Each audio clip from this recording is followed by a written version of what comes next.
Good morning students. आज हम HAP पढ़ेंगे और एचएपी में हमारा जो चैप्टर है वो है endocrine glands and hormones. Endocrine glands and hormones में सबसे पहला ग्लैंड हम जो पढ़ेंगे वो है थायराइड ग्लैंड। तो थायराइड ग्लैंड होता क्या है? Thyroid is an endocrine gland situated at the root of the neck on either side of trachea. Thyroid एक एंडोक्राइन ग्लैंड होती है जो कि रूट ऑफ द नेक पर सिचुएटेड होती है। Normally, the weight of the thyroid is about 20 to 40 gram in adults. Normally जो wait होता है थायराइड्स का वो 20 to 40 ग्राम्स होता है अडल्ट्स में। Thyroid is larger in females than males. जो थायराइड का साइज़ होता है वो फीमेल्स में लार्जर होता है comparison than mails.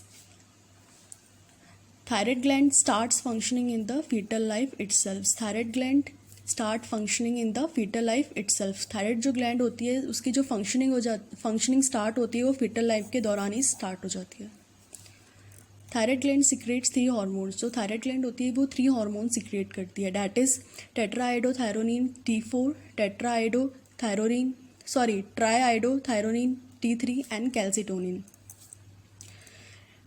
टेट्राआइडोथायरोनिन T4, triiodothyronine T3 and calcitonin.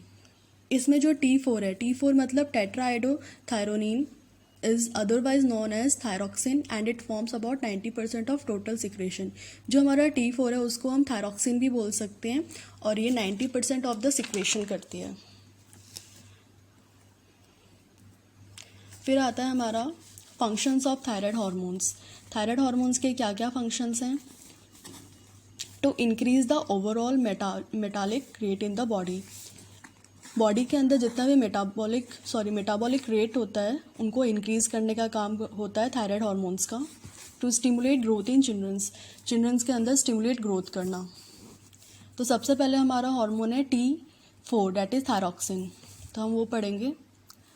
ये क्या काम करता है? To increase the absorption of glucose from GIT। Absorption of glucose का एब्जॉर्प्शन GIT में इंक्रीज करता है। Enhance the glucose uptake by the cells by accelerating the transport of glucose through cell membranes. Glucose जो cell से uptake होता है उनको enhance करने का काम करता है T4। Increase the breakdown of glycogen into glucose. Breakdown of glycogen into glucose को इंक्रीज करता है। ग्लाइकोजन का ग्लूकोज में ब्रेकडाउन होना उस चीज़ को इंक्रीज करने का काम T4 करता है। अब इसका इफ़ेक्ट क्या है प्लाज्मा एंड लीवर फैट्स के ऊपर? Thyroxine decrease the cholesterol, phospholipids and triglyceride level in the plasma. जो थायरोक्सिन होता है वो डिक्रीज करता है कोलेस्ट्रॉल लेवल को, फॉस्फोलिपिड्स एंड ट्राइग्लिसराइड लेवल को प्लाज्मा के अंदर ये 3 चीज़ों को डिक्रीज करता है, cholesterol, phospholipids and triglycerides. Thyroxine also increase the deposition of fats in the liver. Thyroxine also increase the deposition of fats in the liver. जो फैट लीवर के पास डिपोजिट होता है उनको इंक्रीज भी करता है थायरोक्सिन। प्लाज्मा में तो ये डिक्रीज करता है कोलेस्ट्रॉल, फॉस्फोलिपिड और ट्राइग्लिसराइड लेवल को, और लीवर में ये डिपोजिशन ऑफ फैट्स को इंक्रीज करता है। फिर नेक्स्ट आता है इफेक्ट ऑन ब्लड के ऊपर इसका क्या इफेक्ट होता है? Thyroxine increase the production of RBC। जो थायरोक्सिन होता है वो RBC के प्रोडक्शन को इंक्रीज करता है, that is RBC means red blood cells. फिर हमारा नेक्स्ट हार्मोन आता है कैल्सिटोनिन। कैल्सिटोनिन क्या करता है? It is secreted by thyroid gland. जो कैल्सिटोनिन है वो थायराइड ग्लैंड से सिक्रेट होता है। Next one is it is a calcium lowering hormone. ये एक कैल्शियम लोइंग हार्मोन है। Next one is calcitonin play an important role in controlling blood calcium level. Blood calcium level को control करने का काम कैल्सिटोनिन करता है, एक ये महत्वपूर्ण भूमिका निभाता है। It decrease the blood calcium level and act just opposite to parathormone. ये ब्लड कैल्शियम लेवल को डिक्रीज करता है और जस्ट अपोजिट एक्ट करता है पैराथॉर्मोन के। It act on bones, kidneys and intestine. ये एक्ट करता है बोन्स में, किडनीज में एंड इंटेस्टाइन में। तो हमारा नेक्स्ट ग्लैंड है, ये हमारा कंप्लीट हुआ और हमारी नेक्स्ट ग्लैंड है एड्रीनल ग्लैंड। एड्रीनल ग्लैंड क्या होती है? There are 2 adrenal glands, each are situated on the upper pole of the each kidney. हमारे पास 2 एड्रिनल ग्लैंड होती है और जो कि upper pole of each kidney के अपर पोल में सिचुएटेड होती है। They are also known as the suprarenal gland, इनको सुप्रारीनल ग्लैंड भी बोलते हैं। जो हमारा एड्रिनल ग्लैंड होता है वो 2 टाइप्स का होता है, एक होता है adrenal cortex and second one is adrenal medulla. तो जो हम अभी पढ़ रहे हैं वो है adrenal cortex. So hormones of adrenal cortex के हार्मोन्स क्या क्या कौन कौन से होते हैं? 3 हार्मोन्स होते हैं, mineralocorticoids, glucocorticoids and sex hormones. Okay, mineralocorticoids, glucocorticoids and sex hormones. तो जो हमारा मिनरेलोकॉर्टिकॉइड्स है वो क्या होता है? Mineralocorticoids acts on the minerals. जो मिनरेलोकॉर्टिकॉइड्स होता है वो मिनरल्स के ऊपर एक्ट करता है, that is electrolyte metabolism, specially sodium and potassium. और जो मिनरेलोकॉर्टिकॉइड्स होते हैं वो 2 तरीके के होते हैं, एक तो एल्डोस्टेरोन होता है और सेकंड वन इज 11-डीऑक्सीकॉर्टिकोस्टेरोन। 2 तरीके के होते हैं, एल्डोस्टेरोन एंड 11-डीऑक्सीकॉर्टिकोस्टेरोन। फिर हमारा आता है फंक्शन ऑफ मिनरेलोकॉर्टिकॉइड्स। फंक्शन आता है मिनरेलोकॉर्टिकॉइड्स की। 90% of mineralocorticoids activity is performed by aldosterone. 90% जो मिनरेलोकॉर्टिकॉइड्स एक्टिविटी होती है वो एल्डोस्टेरोन के थ्रू परफॉर्म होती है। नेक्स्ट हमारा हार्मोन है glucocorticoids. Glucocorticoid acts mainly on glucose metabolism. Glucose metabolism के ऊपर एक्ट करता है glucocorticoids. Glucocorticoids are cortisol, corticosterone, cortisone. Glucocorticoids are cortisol, corticosterone, cortisone. So function of glucocorticoids, function क्या है glucocorticoids के? Anti inflammatory effect, anti allergic reaction, on resistance to stress. Functions है glucocorticoids के anti inflammatory effect, anti allergic reaction, on resistance to stress. Next one is adrenal gland. Adrenal gland में है adrenal medulla.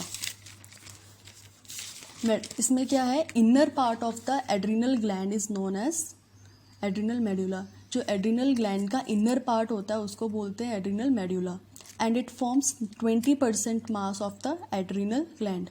और ये 20% मास perform करता है adrenal gland का। इसके हार्मोन्स क्या क्या हैं? Hormones of adrenal medulla, first one is adrenaline, जिसको हम एपिनेफ्रिन भी बोलते हैं, नॉन एड्रिनलिन जिसको हम नॉन एपिनेफ्रिन भी बोलते हैं, और third one is dopamine. And the last and the important point is adrenaline and non adrenaline stimulate the nervous system. Adrenaline और नॉन एड्रिनलिन होते हैं जो हार्मोन्स होते हैं, जो एड्रिनल मेडुला के हार्मोन्स हैं, ये क्या करते हैं? नर्वस सिस्टम को स्टिमुलेट करने का काम करते हैं। फिर हमारा नेक्स्ट आता है पिट्यूटरी ग्लैंड।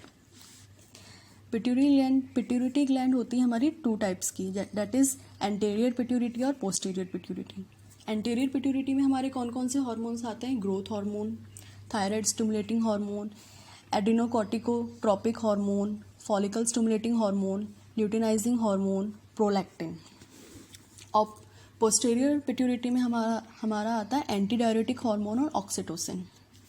तो सबसे पहले हम पढ़ेंगे एंटीरियर पिट्यूटरी। एंटीरियर पिट्यूटरी ये जो हार्मोन्स, एंटीरियर पिट्यूटरी के जो हार्मोन्स हैं वो सिक्रेटेड होते हैं by gonads, that is testis, testosterone, dihydrotestosterone, androtestosterone. Next one is ovary. Ovary में हमारा आता है एस्ट्रोजन और progesterone.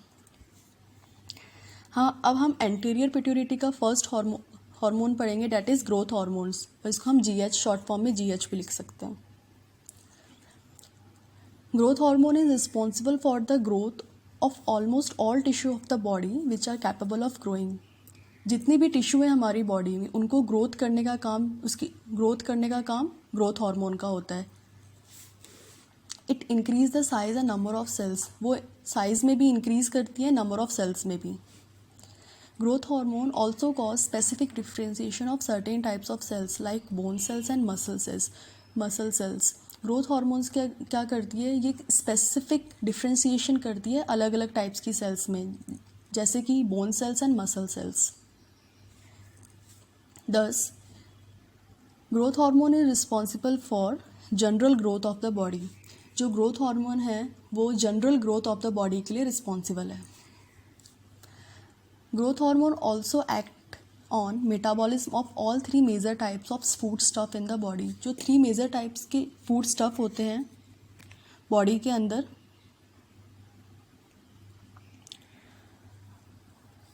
GH also growth hormone also act on metabolism of all 3 major types of food stuff in the body। Growth hormone जो हमारे body के अंदर three major types के फूड स्टफ होते हैं उनका मेटाबॉलिज्म भी ग्रोथ हार्मोन के थ्रू होता है।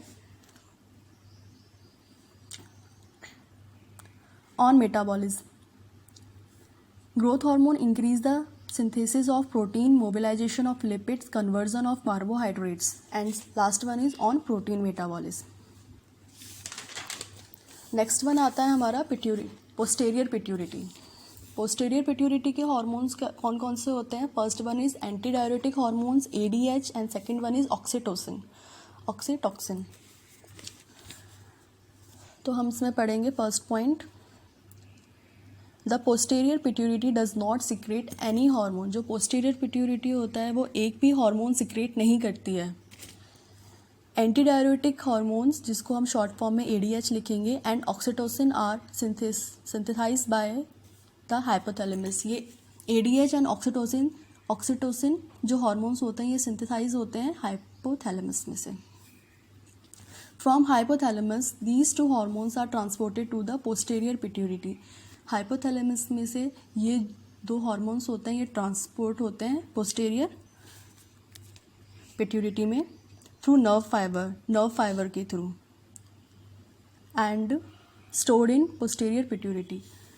नर्व फाइबर के थ्रू ये ट्रांसपोर्ट होते हैं और स्टोर हो जाते हैं पोस्टेरियर पिट्यूरिटी में।